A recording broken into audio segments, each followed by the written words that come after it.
Hello दोस्तों और मेरे प्यारे जो भी भाई बहने हैं, स्टूडेंट हैं, सभी लोग के साथ मैं भी हूँ। मैं तो लेडीज हूँ।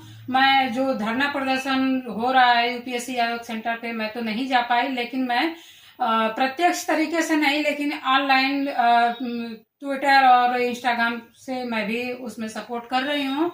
और मैं अपने चैनल के माध्यम से सपोर्ट कर रही हूँ, क्योंकि हम लेडीज हैं तो आप सभी लोग जानते हैं, मेरे बच्चे भी हैं तो मैं नहीं आ सकती। लेकिन कोई बात नहीं, मैं ऑनलाइन सपोर्ट में हूँ। और ये आयोग को ऐसा नहीं करना चाहिए, क्योंकि 24 आवर्स से ज्यादा समय हो गया और आयोग ने अपना कोई निर्णय नहीं दिया। क्योंकि 1.5 साल से हम लोग की लाइफ खराब हो रही है। 1.5 साल से कोई भी एग्जाम आयोग ने नहीं कराया। क्यों? अभी हम लोग का एग्जाम पिछले जो 11 फरवरी को आरओ का एग्जाम हुआ था, वो पेपर लीक हो गया। लीक होने के बाद बच्चे धरना प्रदर्शन किए, क्योंकि जब लीक हो गया तो कहीं ना कहीं ये हमारी जो पारदर्शिता है ये नहीं रही। तो बच्चों ने धरना प्रदर्शन दिए, हम लोग मिलकर के सब, तो आयोग ने पेपर को खारिज कर दिया कि हाँ, हम पेपर को निरस्त कर रहे हैं। दोबारा अब जाके आया है डेट कि अब पेपर हमारा 22 से 23 दिसंबर को होगा। और ये यूपी पीसीएस का जो पेपर है 17 मार्च को होने वाला था, इसको भी टाल दिया गया। क्या कि फिर अक्टूबर में होगा। अक्टूबर में नहीं हुआ। अभी नोटिस आया 4 या 5 नवंबर को आया था कि अब हम पेपर कराएंगे 7-8 दिसंबर को।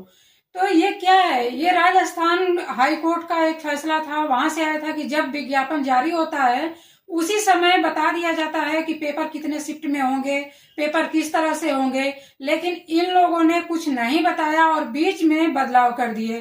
तो वहां पे बताया गया था कि आप बीच में विज्ञापन जारी होने के बाद बीच में आप पेपर में कोई बदलाव नहीं कर सकते। और हमारा आयोग है यूपी उत्तर प्रदेश का कि उन्होंने बीच में अपने मनमानी तरीके से बदलाव कर दिए। यूपी पीसीएस का 7-8 को होगा, आरओ का 22 से 23 दिसंबर को होगा, वो भी 3 शिफ्ट में, और यूपी पीसीएस का 2 शिफ्ट में। तो ये पारदर्शिता कहाँ रह गई है? योगी जी कहाँ है?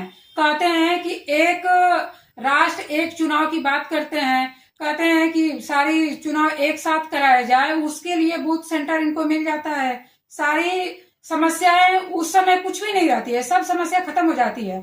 जब ये आती है बच्चों की बात, बच्चों की भविष्य की बात, तो इन लोग का यह है कि सेंटर ही नहीं मिल रहा है। हमारे यूपी में 75 जिले हैं, ये लोग कह रहे हैं 41 सेंटर पे हम लोग एग्जाम करा रहे हैं। बाकी के सेंटर कहाँ गए?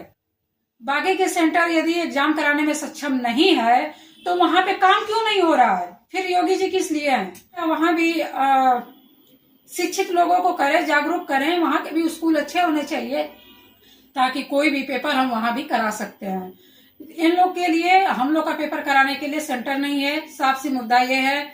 ये सेंटर तो ये आयोग चाहे तो एक दिन में सारा पेपर करा सकते हैं, क्योंकि आज तक इससे पहले सारे पेपर एक साथ होते आए हैं, एक दिन में पेपर होते आए हैं। लेकिन अब ये बीच में ये केवल धांधली के चक्कर में पेपर 2 दिन कराया जा रहा है, क्योंकि इसमें जो उनके लोग हैं, जो उनके रिश्तेदार हैं, जो भी उनके लोग हैं, ये उनको नौकरी दिलाने के और पैसे से नौकरी खरीदे जाने के चक्कर में पेपर 2 शिफ्ट में और 3 शिफ्ट में कराया जा रहा है।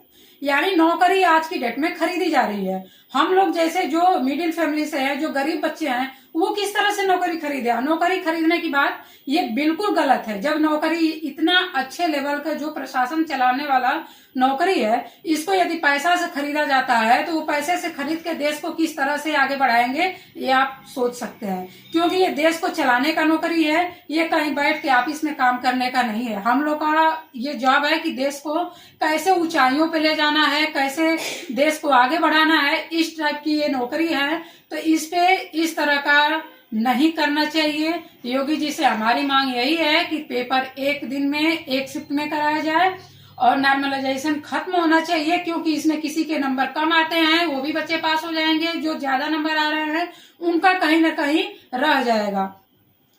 प्री का पेपर देने के बाद हम खुद ये नहीं कर पाएंगे कि कितना नंबर आया है, और यदि हमारा 90 नंबर आया है या 97 नंबर आया है तो हम अपने आप को गेस नहीं कर पाएंगे कि हम मेंस के लिए मैं तैयारी करूं या नहीं करूं। हम खुद ही नहीं सोच पाएंगे, हम खुद ही दुविधा में रहेंगे कि हमारा होगा या नहीं होगा। इसलिए नॉर्मलाइजेशन जो है उसको खत्म होना चाहिए। योगी जी से निवेदन यही है, आप जहां भी हैं सुन रहे हैं तो हम लोग की ये बात माननी होगी आपको, क्योंकि मैं भी 135 साल की हो गई हूँ। हम लोग का ये हो रहा है कि हम लोग का जो एज है वो खत्म हो रही है। एज क्या खत्म हो जाएगी, जो 1.5 साल से एग्जाम नहीं हुआ है, हम लोग का एक जो ये पेपर देने था, जो एक हम लोग का अटेम्प्ट था, ये क्या आगे चल के हम लोग को अटेम्प्ट बढ़ाएंगे? नहीं बढ़ाएंगे ना। तो हर साल एग्जाम होनी चाहिए। हम यही कहते हैं आपको, एक शिफ्ट में हो एग्जाम, दिसंबर में ही हो। ये आप लोग को ऐसा, यदि हमारी बातें आप तक जा रही है तो इस बात पे विचार करनी चाहिए। ये हमारा वीडियो कैसा लगा कमेंट करके जरूर बताइए और अपनी राय जरूर दीजिए।